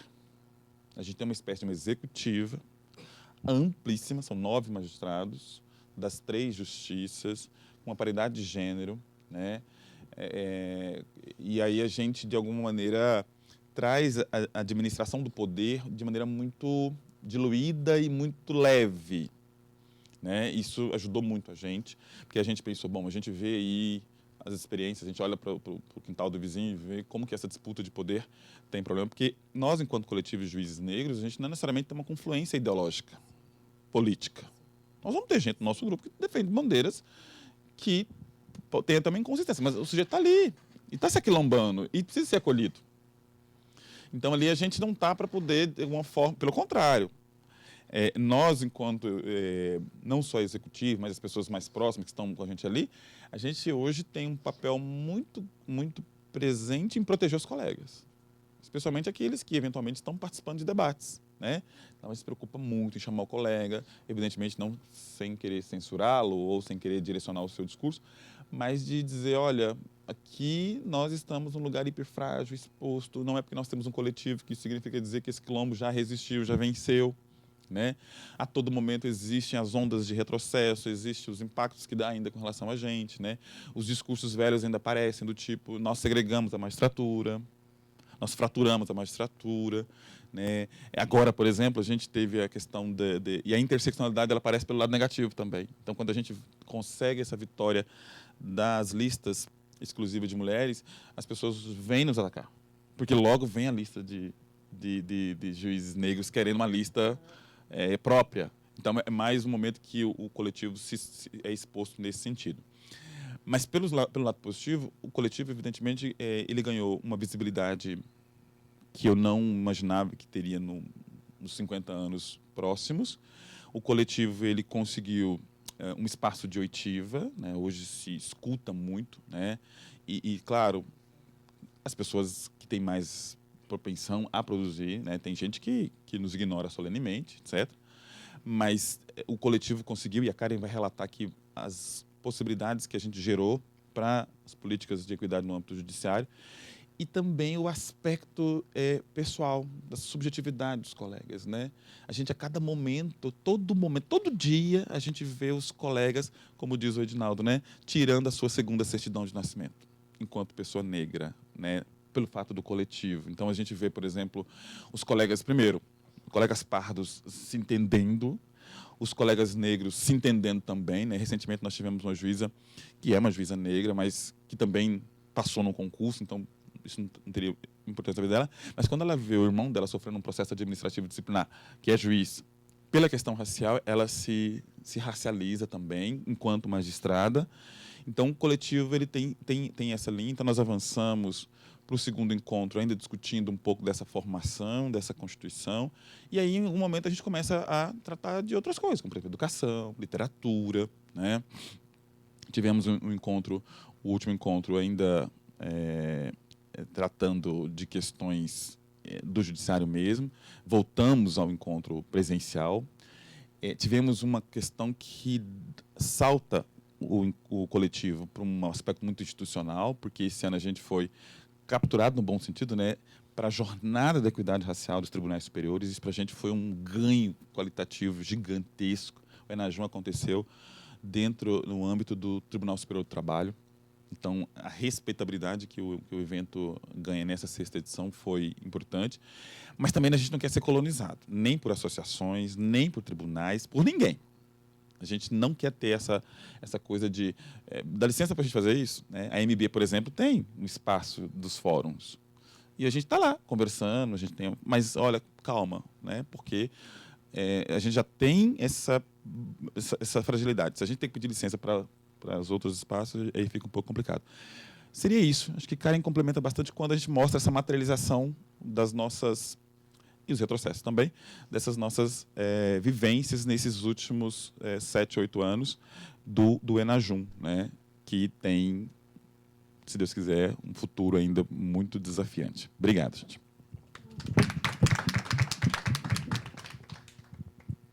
Obrigada, Fábio. Teria muito a dizer, mas eu já vou passar a palavra à Karen, que tem muito mais a dizer do que eu. Quer que a gente te ajude? Então, Karen Luísa Villanova Batista de Souza. A palavra é sua. Pronto. Aí, foi. Pegou. Gente, bom dia. Puxa, eu fiquei com o final, eu anotei tanta coisinha aqui para comentar dos colegas que talvez o que eu preparei não vá ser exposto. Enfim, eram algumas rabiscadas de ontem de noite. Mas eu queria dizer assim, que é uma satisfação muito grande poder estar aqui dialogando com vocês. Fábio, que abre, inaugura esse novo mundo para a magistratura negra no judiciário. E que, de uma forma ou de outra, é responsável por eu estar aqui também, né? Muito responsável por isso. Porque eu saio desse lugar de neutralidade, de neutro, passei no concurso. E passei no concurso há 25 anos atrás e venho para um espaço público, para a cena pública, tentar fazer isso que eu coloco aqui, que é quebrar o teto de vidro no judiciário. E com vocês, né, Ana, Luciana e a querida Gabriela, que concebe essa mesa, que pensam a partir da academia, que desenvolvem pesquisas, que vão nos subsidiar inicialmente, que vão nos provocar a olhar para dentro do sistema de justiça, para dentro do Poder Judiciário, com essa ideia de problematizar o nosso lugar enquanto mulheres, enquanto pessoas negras, e transformar. E aí é importante a gente dizer sobre o ENAJUM que o nosso objetivo sempre foi, claro, nesse processo de amadurecimento, né, do coletivo, sempre foi o de promover uma transformação da cultura institucional. A nossa ideia sempre foi de mexer com a estrutura internamente.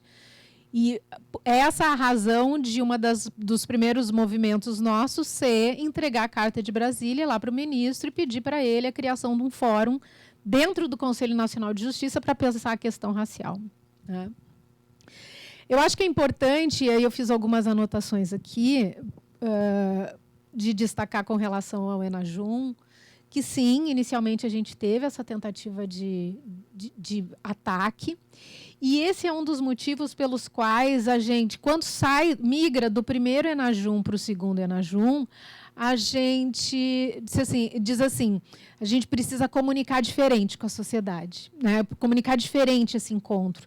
A gente precisa deixar claro que a gente não está aqui querendo promover um sectarismo, né, com relação à magistratura.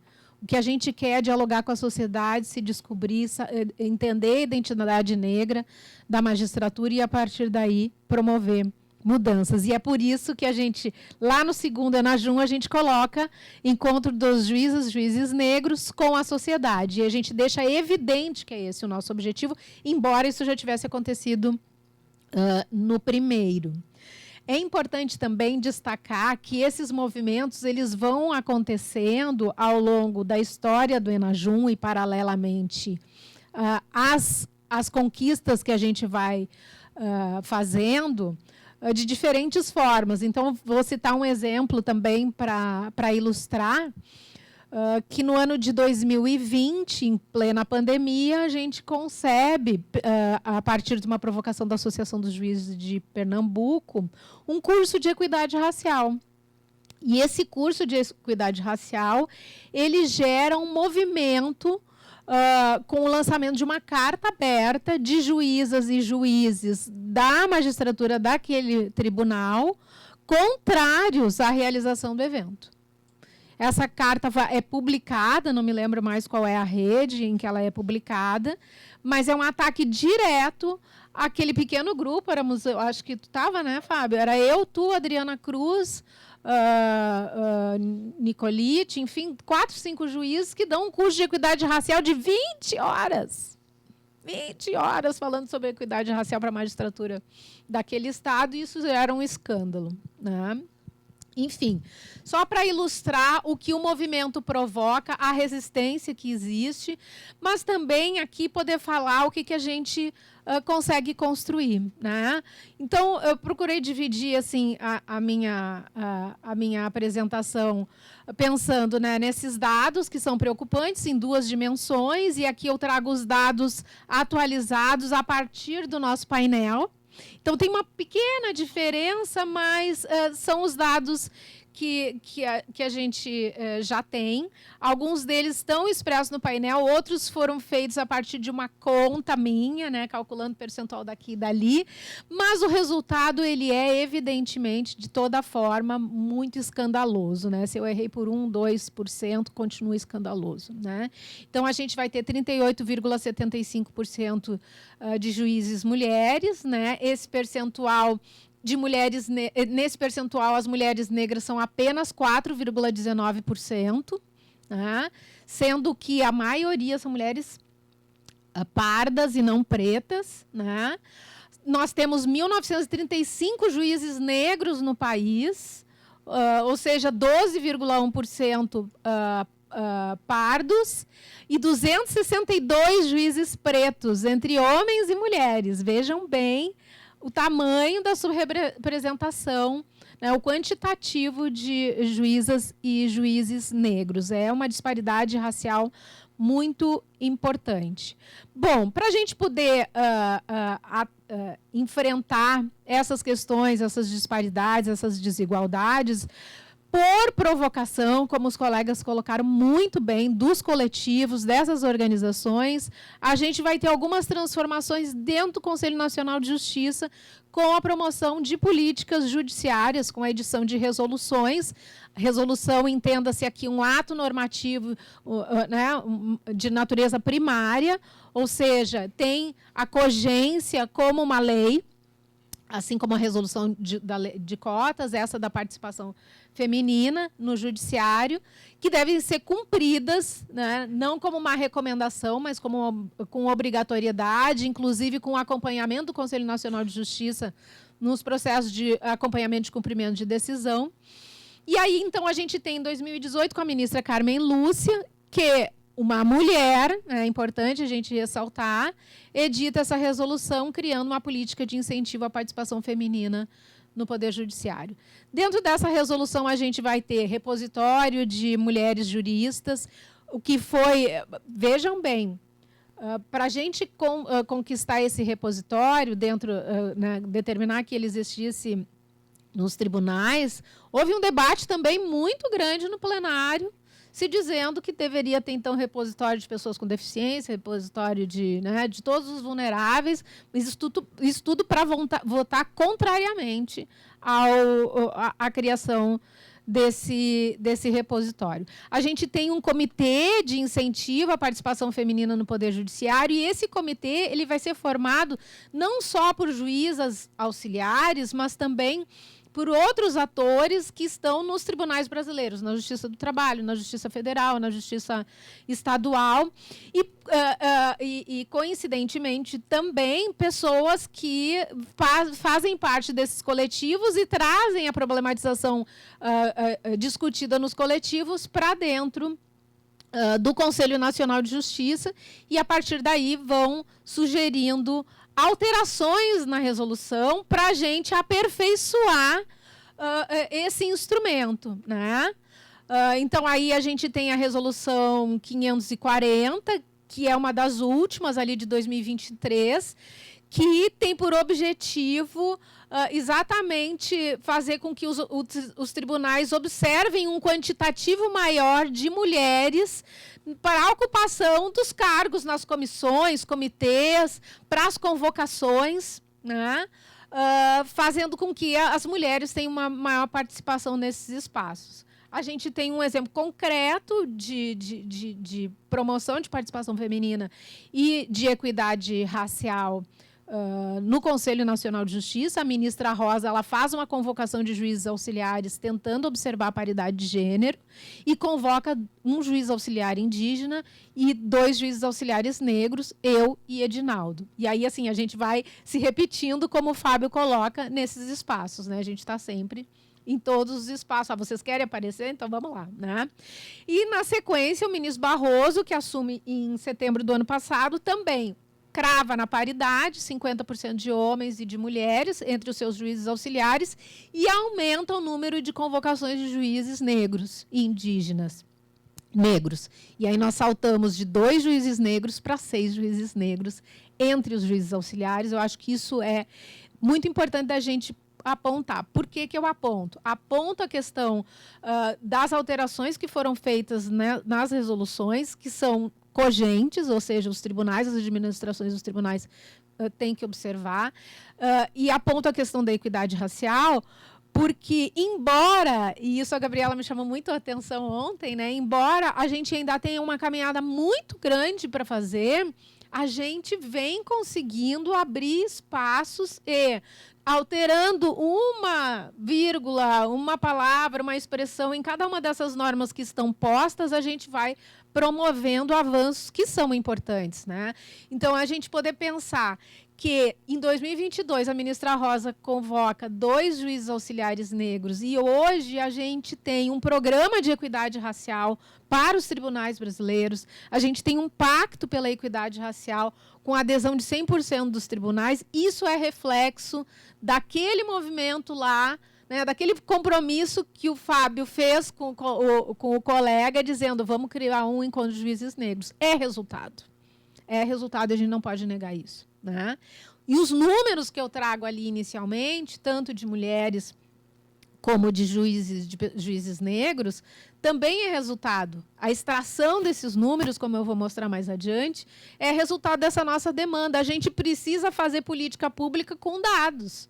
Nós estamos aqui, a gente quer construir a partir desses números, né? Mas cadê os números? Então, vocês vão ter que dar um jeito de nos auxiliar nesse trabalho, nesse processo. Para as cotas raciais, a gente tinha um pouco antes a Resolução 203, 2015, que trata da reserva de vagas nos concursos públicos. E o que a gente pode observar com relação à Resolução 203? Que conforme esse movimento foi ali, né, coletivo de juízes, foi nessa relação com a sociedade, estabelecendo um diálogo, e a sociedade conseguindo encontrar nesse movimento um canal de comunicação fortalecido com o Conselho Nacional de Justiça, a gente vai aperfeiçoando a Resolução 203. Por quê? Porque a gente encontra a fraude no acesso às cotas, né? Muitas fraudes, que não são uma circunstância apenas do concurso público para a magistratura, mas também para o acesso às universidades. E aí a gente percebe a necessidade das comissões de heteroidentificação. Então, no primeiro momento, a gente diz que tem que ter tem que ter heteroidentificação, e depois a gente aperfeiçoa e vai dizer que tem que ter comissão de heteroidentificação com pessoas devidamente preparadas, com curso de 20 horas, para entender a questão racial na sociedade brasileira e, a partir daí, fazer uma heteroidentificação no sentido de trazer para dentro do Poder Judiciário o alvo da política afirmativa, que é aquele que encontra barreira social no mercado de trabalho. Então, isso é resultado desse trabalho e dessa possibilidade de inserção e de acesso, de ascensão dentro do sistema de justiça, dentro dos tribunais. Obviamente que isso também reflete em outras políticas, e aí eu vou trazer alguns exemplos apenas. Né? O relatório de igualdade racial, o CNJ, em 2020, quando acontece o episódio de George Floyd, ele se vê provocado a fazer algo para pensar a questão racial também no Brasil, afinal de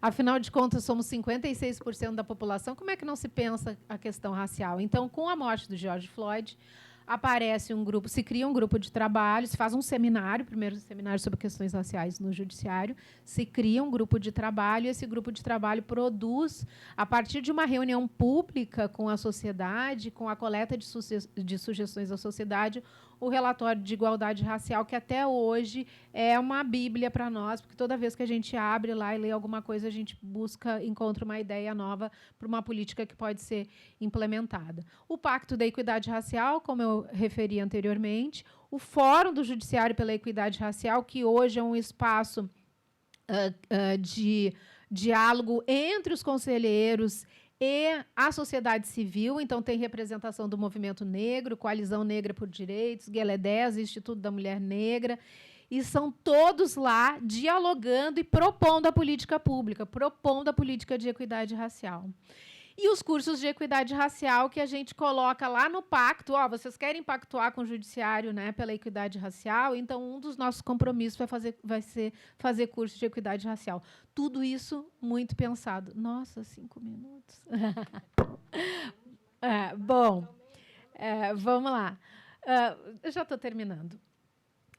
Aqui tem os dados atuais de representatividade negra. Eu trouxe esses números para a gente poder pensar, assim como a Luciana cita, Tula Pires, que diz que é uma porta de vidro blindada, giratória, eu digo que é uma porta de vidro blindado, né? Porque é muito difícil. Né? Se a gente pensar que a gente tem 4,19% de mulheres pretas e pardas no judiciário brasileiro, se a gente pensar nos 18 mil, isso é muito pouco. Né? Números absolutos, são 262 juízes pretos, são 98 mulheres pretas. Né? São um total de 768 mulheres negras no judiciário. Isso é assim, uma expressão do tamanho do desafio que a gente tem para ingressar nesse lugar. E mais do que o desafio de ingressar nesse lugar, de ascender na carreira. Né? Porque aí, quando o Fábio vem falar que a gente cria uma política de incentivo à participação das mulheres nos tribunais, e que, na sequência, provavelmente vai vir a política, né, de cotas também para a ascensão das mulheres nos tribunais, a gente não pode esquecer que, se essa cota vier, ela vai ser para promover um número muito pequeno de juízes. Então, nós vamos ser apontados ainda no sentido de dizer que vocês estão fazendo uma norma para vocês. E aí eu tenho que responder, problema é de vocês que não nos admitiram, problema é de vocês que não nos promovem uma concorrência maior. Eu não posso fazer nada se eu sou a única juíza negra no primeiro grau do meu tribunal. E se houver uma política de cotas, eu vou ser a mulher promovida. Isso é um problema do meu tribunal, é um problema da sociedade brasileira, isso não é um problema meu. Vocês é que têm que dar conta de fazer com que esse tribunal produza decisões a partir de perspectivas diversas. E sou eu. Né? E isso acontece com vários tribunais. Então, a resolução sobre a paridade de gênero nos tribunais, ela vem nessa dimensão, né, de a gente ter editais alternados, um edital misto, onde concorrem homens e mulheres, e editais exclusivos para mulheres. Quando a gente faz quando a gente minuta a resolução, e eu poderia ter mais 10, 15, 20 minutos para falar do que foi criar essa resolução, o que foi discutir essa resolução, o que foram os bastidores daqueles 15 dias quando a resolução foi pautada. Né? A gente coloca um artigo dizendo que tem que ser observada, e foi uma sugestão minha, que tem que ser observada a política de cotas no Poder Judiciário, mas todos são uníssonos em dizer que esse artigo ele não está falando sobre mulheres negras. Então, a gente tem que ter um aperfeiçoamento da legislação. Né? Então, aí, só para que se entenda, né, tem a formação das listas tríplices, a gente prevê que, se não tiver mulher candidata no quinto, que é o que são os primeiros, só no primeiro quinto, a gente tem que buscar nos quintos sucessivos. Né? Não dá para dizer que não tem mulher no primeiro quinto, a gente prevê isso. Né? E a gente tem aí uma ideia de acompanhamento da aplicação da resolução. E essa é a novidade, então, que eu trago, que é o painel de dados do Poder Judiciário, que vai nos trazer informações sobre gênero e raça da magistratura, né? Com esses números que eu apresentei antes para vocês, e com informações bem interessantes, como aqui, ó. Por exemplo, Estado do Amazonas, nós temos 290, né? E desses 290, 34%. No Rio Grande do Sul, a gente tem 1.410 juízes, e desses 1.410, 45% são mulheres. A gente falando aqui sobre a participação feminina por estado. Né? Paraná, 1.263 juízes e 36,33% de mulheres. O que é interessante desse painel? Que ele é atualizado mensalmente, ou a cada 60 dias, os tribunais enviam essas informações para o Conselho Nacional de Justiça, a gente consolida esses dados, atualiza a página. E, mais do que isso, ele é um painel que é construído a partir do MPM, que é o nosso banco de dados dos tribunais. E esse banco de dados ele é preenchido a partir do cadastramento do juiz. Para ele despachar um processo, para o servidor despachar o processo, ele vai se cadastrar, ele vai dizer o seu gênero, vai dizer a sua raça, para poder utilizar o sistema. Né? Então, a gente vai, a partir daí, atualizando com base nas autodeclarações. Aqui a gente tem vários outros dados, eu sei que o meu tempo já deve ter até terminado, né? Mas, assim, para vocês verem, ó, que a gente vai ter por sexo e vai ter por raça. Então, aquela continha que eu fiz para vocês, que depois pode ser conferida, ó, tá aqui, ó. Então, juízes pretos, né? Então, nós vamos ter até o meu número ali, porque eu não calculei o 0,70, são 95 mulheres e 144 homens. Os pardos, 670 mulheres e 1.186 homens. A gente vai ter esses números já desmembrados e o quantitativo mesmo. E aí a última novidade é que na Resolução 525 a gente precisa acompanhar a evolução dos tribunais, tá? Então a gente tem por ramo da justiça e por tribunal se está sendo cumprida a resolução, que é 40%, 60%, o mínimo de 40% de mulheres. Então, lá no Pará está ok, Tocantins está ok, Bahia ok, Ceará ok, e depois todos os demais tribunais estaduais, o percentual de desembargadores vai decaindo até que a gente chega ali em Pernambuco, aquele Pernambuco que a Associação dos Juízes criticou o nosso curso de equidade racial, tem 1,92% de desembargadoras, né? A gente vai ter na Justiça Federal o TRF5 com 9,09% de desembargadoras e na Justiça do Trabalho o TRT9 com 6,45% de desembargadoras. Depois a gente tem um painel também abrangendo os números de servidores. Meu tempo aqui está acabando, então eu vou ter que passar rapidinho só para vocês saberem, né, como é que funciona esse painel. E, obviamente, né, esse nosso trabalho que a gente vem fazendo, ele é um trabalho de provocação e de a gente provoca e subsidia esse colegiado, o CNJ, né? Os conselheiros, a gente subsidia esse conselheiro para que ele possa apresentar uma proposta de normativa que vá promover equidade de gênero e raça no tribunal. A gente conta com o diálogo com a sociedade, porque a gente só compreende a democracia como uma democracia participativa e não apenas representativa. Essa nossa representatividade, acho que é muito importante quando a gente fala em cota e fala em preenchimento de vagas, é uma representatividade que não é apenas estética, né? É uma representatividade crítica, porque a gente conseguiu promover mudanças. O que a gente quer é o engajamento, a conscientização e o aprimoramento constante dessas normas.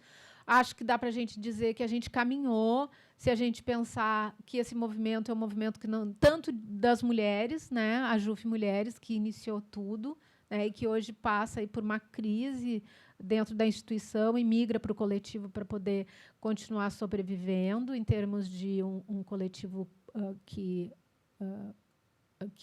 problematiza a representatividade feminina. E a gente vai caminhando nesse sentido de tentar, sem perder a esperança, de trazer lugares melhores para as pessoas que vêm atrás de nós. A gente está aqui por causa de alguém que começou, né, que foi pioneiro, como disse a Ana, e a gente vem com essa consciência crítica e política para tentar quebrar o teto de vidro. É isso. Aproveitar o que funciona. Bom, não vai haver possibilidade de abrir para perguntas em razão do tempo. Eu quero agradecer demais os participantes desse painel primoroso. Acho que assim, uma razão de muito orgulho para mim estar aqui. Penso que há muitos pactos a serem desconstruídos, né? Então, quando a gente fala do pacto da branquitude, do sexismo, a gente está falando de desconstruir esse pacto, e muitas vezes, como operadores do direito, há uma tendência a se apagar um pouco o momento do conflito na criação da norma e tratar a norma como algo de fato neutro, com uma certa asepsia. E eu acho que aqui a gente consegue expor a conversão desse momento da disputa política por minorias que têm uma atuação estratégica muito importante na criação de normas, na criação de ação afirmativa, e essa é uma inflexão que não resolve, enfim, mas abre novas disputas, né? Já é uma nova página. E, enfim, talvez, muitas vezes, eu até falei isso ontem com a Karen, às vezes a fotografia do judiciário realmente não é a que nos agrada, mas o filme mostra que muita coisa foi construída nesses últimos anos, e a gente precisa defender a legitimidade dessas transformações e seguir em frente. Então, eu agradeço muito e dou por encerrada essa mesa. Obrigada.